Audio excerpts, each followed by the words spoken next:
Bonjour, alors vous voilà bientôt à bout de toutes ces vidéos sur la géométrie dans l'espace. C'est un peu long, mais c'était nécessaire pour faire quand même tous les rappels de choses qui sont parfois oubliées. Alors nous allons voir dans cette presque dernière vidéo, avant-dernière vidéo, les sections de cylindres dans deux cas différents. Donc deux résultats à retenir. Si on coupe un cylindre par un plan parallèle à son axe, donc ici le plan de section est parallèle à l'axe, c'est-à-dire à la droite qui relie les deux centres des deux bases, alors dans ces cas-là, la section est un rectangle. Donc ça va être un rectangle dont on connaîtra une des dimensions. La longueur du rectangle ici, en fait, sera tout simplement la hauteur du cylindre. Par contre, la largeur du rectangle ici, on ne pourra pas la connaître, ça dépendra de l'endroit où on a coupé. On va voir ça sur une animation après. Dans le deuxième cas, si on coupe un cylindre par un plan, c'est plus facile, parallèle à son axe, donc le plan est parallèle à l'axe, perpendiculaire à son axe, pardon, donc perpendiculaire à l'axe, ça veut dire aussi parallèle à la base. Dans ces cas-là, la section est un cercle. Et là, j'ai oublié de le dire, quand le plan est parallèle à l'axe, ça veut dire aussi que le plan il est perpendiculaire, il forme un angle droit avec la base. Donc ça, il ne faudra pas s'embrouiller entre parallèle, perpendiculaire. Et donc le piège très classique, c'est de confondre les deux cas. Et quand on vous demande une section, vous devrez retenir que la section d'un cylindre, ça sera soit un rectangle, soit un cercle. Et justement, il ne faudra pas confondre. Quand est-ce que ce sera un rectangle? Quand le plan est perpendiculaire à la base ou parallèle à la hauteur du cylindre, parallèle à l'axe du cylindre. Et en revanche, quand le plan sera perpendiculaire à l'axe ou parallèle à la base, c'est pareil, la section sera un disque. Voyons sur une animation ce que ça va donner. Donc voilà, je vais enlever ici les deux sections et on va commencer par... Alors, pardon, excusez-moi.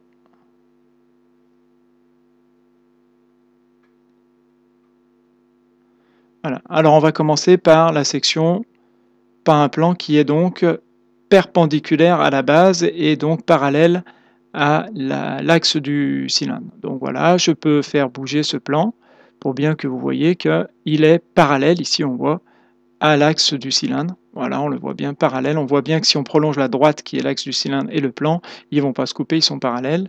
Et il est aussi perpendiculaire à la base. Si je me mets vue de face, on voit bien que le plan qui est ici jaune, forme un angle droit avec avec le plan de base. Voilà. Donc dans ces cas-là, regardons quelle est la nature de la section. Voilà, je vais tracer la section ici et enlever le plan.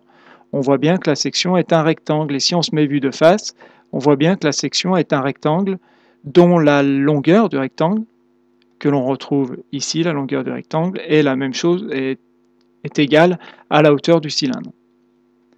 Voilà. En revanche, attention, la largeur du rectangle ici, enfin, je dis la largeur, mais elle peut être plus grande que la hauteur du cylindre. La largeur, on ne la connaît pas, on sait juste qu'elle est plus petite que le diamètre du cylindre, et puis évidemment plus grande que 0. Alors suivant l'endroit où on va couper, si le plan de section est très éloigné, voilà, je bouge ici, si le plan de section est très éloigné du centre du cylindre, alors on pourra avoir une section qui est un rectangle dont la largeur est très petite. On peut aller éventuellement jusqu'à 0, là il n'y a plus de section.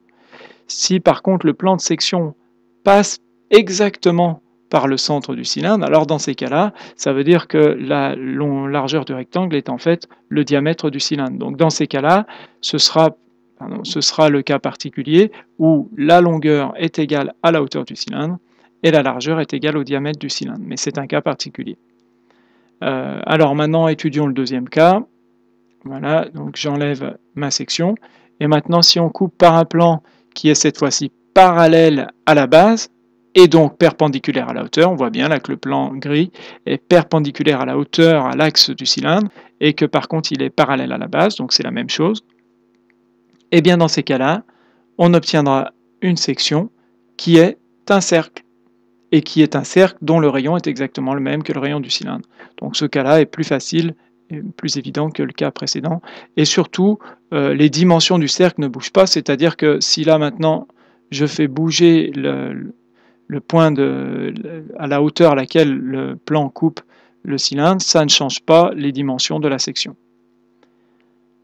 Alors on va essayer de faire un petit exercice pour que vous voyez comment on peut utiliser ces notions dans des exercices. Voici un exercice, on vous dit on réalise une section d'un cylindre de révolution de 3,5 cm de rayon de base et de 6 cm de hauteur par un plan perpendiculaire à la base, donc c'est surtout ça qui est important. Le plan est donc perpendiculaire à la base, c'est-à-dire perpendiculaire au disque, ce qui veut donc dire parallèle à l'axe du cylindre. Et en plus, on vous dit qu'il passe par les deux centres des deux bases. Donc c'est ça qui est fondamental pour pouvoir comprendre ensuite la nature de la section. Donc la nature, ça va être rectangle ou ça va être disque. Pour essayer de voir, il faut essayer de soit de bien lire l'énoncé, soit de faire un petit schéma de représentation. Donc vous tracez à main levée sur un brouillon ou sur votre feuille un cône. Bon, il est vraiment pas terrible mon cône. Alors là, c'est pas en pointillé, voilà. Vous pouvez tracer l'axe, donc vous tracez vos deux centres de vos deux cercles. Voilà, on a l'axe ici du cône. Vous pouvez tracer un rayon, on vous dit qu'ici le rayon vaut 3,5.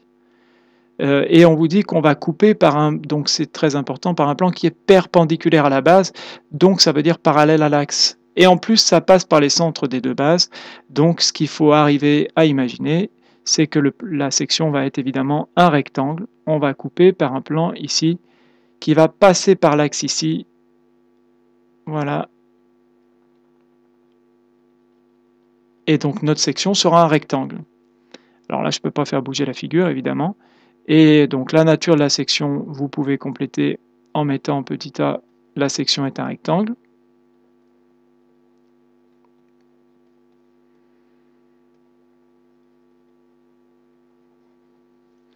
Petit b, représente-la en grandeur réelle. Donc en grandeur réelle, ça veut dire qu'il faut connaître les dimensions de ce rectangle. La longueur du rectangle va être la hauteur du cylindre, donc ici 6 cm. Et, pardon, oui c'est ça.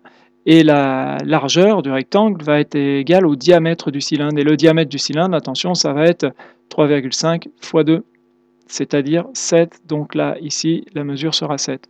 Il faut ensuite simplement tracer, alors là, je vais faire peut-être un peu plus propre, mais avec vos instruments de géométrie, un vrai rectangle avec des vrais angles droits, en prenant soin de bien prendre comme mesure 6 pour la largeur et 7, pardon, il n'est pas très joli là. Il faut le tracer avec les instruments de géométrie ou en utilisant éventuellement les carreaux du cahier, en faisant des vrais angles droits et en prenant une mesure de 6 cm ici et de 7 cm ici, et en prenant bien soin évidemment de faire 4 angles droits. Donc c'est évidemment pas dur de tracer le rectangle, la difficulté c'est de ne pas se tromper dans les mesures. Et enfin, calcule l'aire de la section. L'aire c'est évidemment longueur fois largeur, c'est-à-dire 6 fois 7, c'est-à-dire 42, attention à l'unité, cm². Donc aucune difficulté dans la question B et la question C normalement. La difficulté c'est la question A, c'est bien lire l'énoncé et bien voir qu'on est dans le cas où la section est un rectangle. Et comme en plus ça passe par les deux centres des deux bases, dans ces cas-là on connaît les deux dimensions du rectangle. Voilà.